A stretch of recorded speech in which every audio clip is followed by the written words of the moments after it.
in Daubney.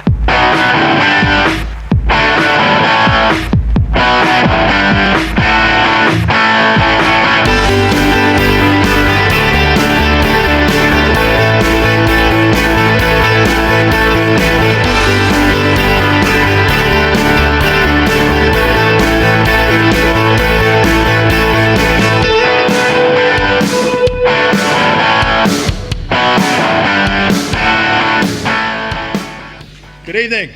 How are we doing? Every single person in this room is part of a political revolution. And doesn't it feel great?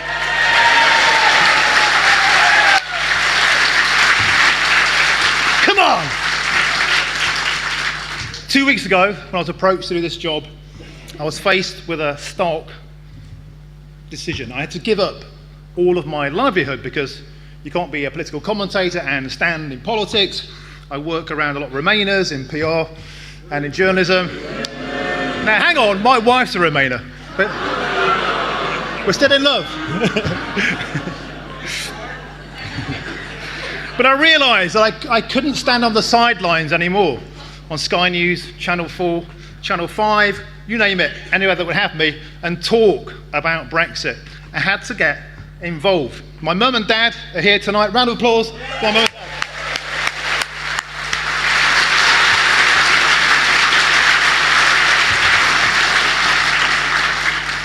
And my auntie and uncle, and my in-laws, and my nephew from Texas. Passionate Brexiteers.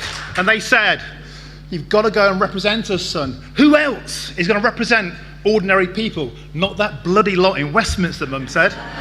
Mum knows best.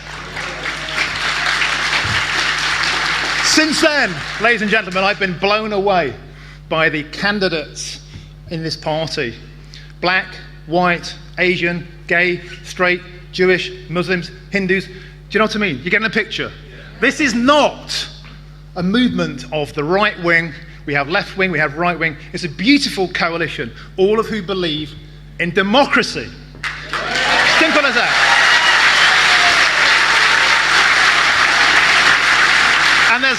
And there's something else. There's something else. We're putting the fun back into politics. Aren't our opponents so miserable? At first, it was the Three Stooges of Remain. Tony Blair, John Major, Nick Clegg, these political corpses bobbed back to the surface to tell us that we were thick and racist and xenophobic. Oh, really? Then we had George Osborne and Cameron, or as I call them, Dumb and Dumber. They told us plagues of locusts would sweep in from the continent and eat all of our sandwiches and crisps. Look on the bright side, no more Gary Lineker adverts on the TV. Yeah. And next they moved on from Project Fear to Project Sneer.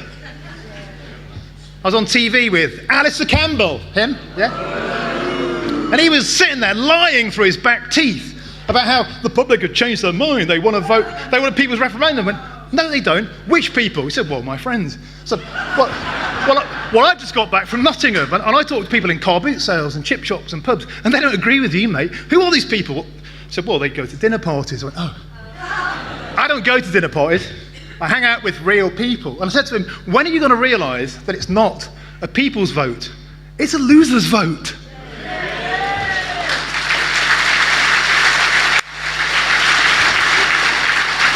Next, Project Fear, Project Sneer became Project Smear.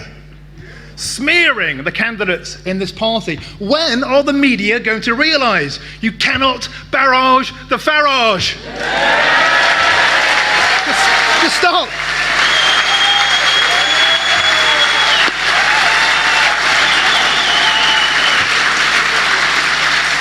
But here's the thing. The Brexit Party has become Project Cheer. We are the ones cheering for Great Britain, cheering for an optimistic future of a WTO Brexit, cheering to be liberated from the EU.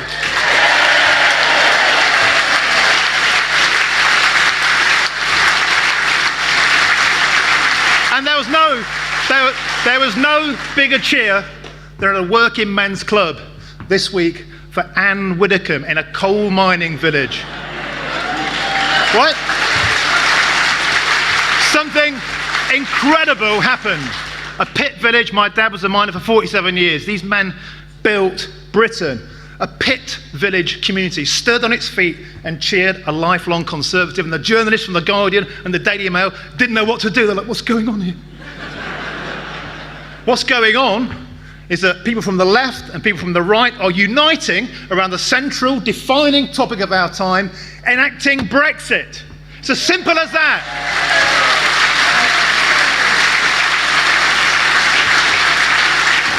A guy was sat in that audience.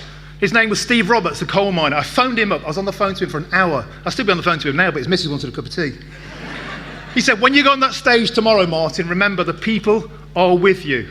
We thought nobody cared about us. We'd almost given up hope.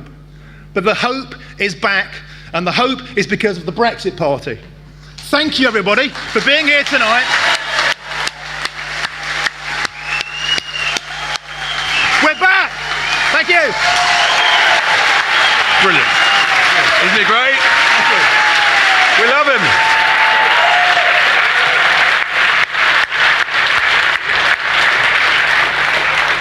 Martin Daubney, ladies and gentlemen, courageous.